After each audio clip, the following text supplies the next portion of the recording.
Good morning everyone, this is Ari or Lindsay again, just with another one of my weekly videos. Today I'm actually responding to a request by someone who commented talking about blacks and the priesthood in the Mormon church historically and current events, those kind of things. Anyway, what I wanted to start out with is kind of, I don't know, maybe a disclaimer saying I'm not trying to condemn the church or excuse the church. I'm going to try to just use only information and let you decide for yourself. You know, I'll give you religious as well as historical, and anyway, hopefully that will clear up any misunderstandings there might be about the current doctrines in the church. Anyway, the first thing I wanted to start out with was back in 1830, when the church was officially organized. The laws were that you had to have, I think it was at least 6 men or something to start an official church, something like that.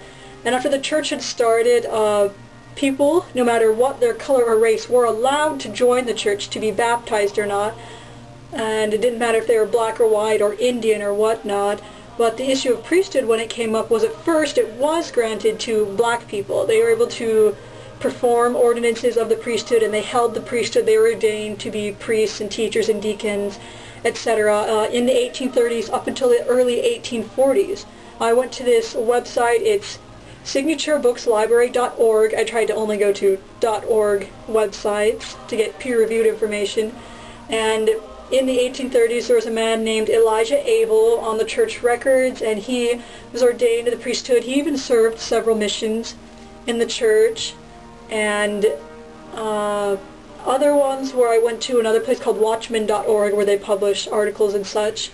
And it said there were others who were ordained like Elijah, and they included his son, whose name was Enoch, a man named Samuel Chambers, another man named Edward LeGroin, and another man who, I think they didn't quite get his first name, but his last name was Lewis. So in the very early stages of the church, blacks were allowed to hold the priesthood and perform ordinances and go perform temple ordinances and those sort of things. So here, I'll put up the websites so you can find those exact articles, the ones that I read.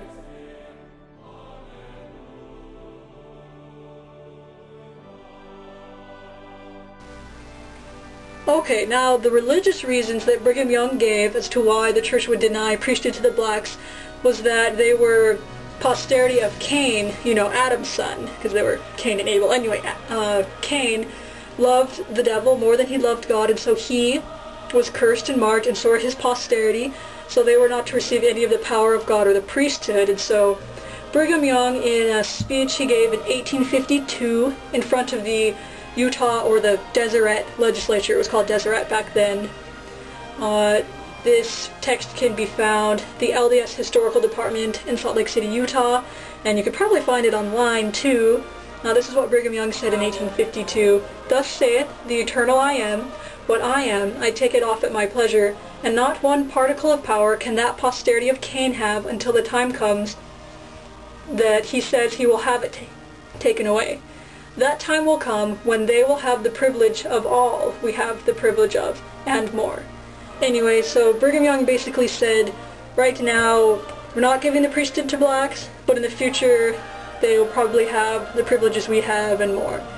So anyway, that's the religious reasons. Some of the historical reasons cited in articles, including the one from the signaturebookslibrary.org, the author said that some of the historical reasons possibly were that the rising anti-black feelings in America were affecting many of the members of the church. Another was that when the church moved to the Great Basin, or, you know, the western part of the United States, including Utah and parts of California, were there, a lot of black members also migrated across the plains, and maybe the members were just not used to interacting with that many black people, since most of them were from northern states. It's not exactly clear. That's one surmise that he had. Another was that there was a kind of notorious half-Indian, half-black man whose name was William McCary, and he claimed he was Jesus Christ and said he had scars on his hands and his feet, and he performed ordinances that were similar to what the Mormon church was doing back then, and so he was probably giving the church a bad name, and he did lots of crazy things like seal women to himself by having sex with them, things like that. So those might be some historical reasons.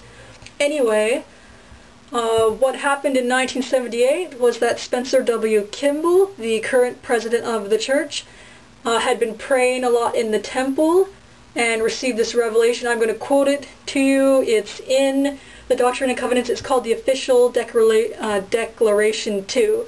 And this is part of it. He said, aware of the promises made by the prophets and presidents of the church who have preceded us, including Brigham Young, he said that in the future they'll have the privileges. Anyway, preceded us that at some time in God's eternal plan, all of our brethren who are worthy may receive the priesthood. And witnessing the faithfulness of those from whom the priesthood has been withheld, we have pleaded long and earnestly in behalf of these, our faithful brethren, spending many hours in the upper room of the temple, supplicating the Lord for divine guidance. He has heard our prayers, and by revelation has confirmed that the long-promised day has come, when every faithful, worthy man in the church may receive the holy priesthood with power to exercise its divine authority and enjoy with his loved ones every blessing that flows therefrom, including the blessings of the temple. Accordingly, all worthy male members of the church may be ordained to the priesthood without regard for race or color. Anyway, that's the current doctrine of the church today. There had never before been any discrimination as for membership. And for the priesthood, it started out being allowed to blacks, but then religious and historical tensions came in and may or may not have led to the declaration by Brigham Young. I like to think that it was religious reasons why. It remains to be seen. We won't ever really know until God tells us why it was withheld. The current speculation of the church and things that people I associate with on a daily basis think the reason is that maybe the church wasn't ready. Maybe some people just weren't ready to accept that people of other races could hold the priesthood. We don't know. That's just speculation. Other speculation is testing the faithfulness of black members. We don't know. That's just speculation. Another was the world wouldn't be ready to accept seeing these black members performing priesthood ordinances. There was already plenty of anti-black tension in America, not just in the Mormon church, but in almost every religion. So those are some of just the current speculations. Again, like I said, we won't know until God makes all things manifest unto us. Anyway, I really hope that clears up any confusion and answers questions. If there are any follow-up questions or more, definitely send me a comment or a message. And yeah, hope you all have a great week.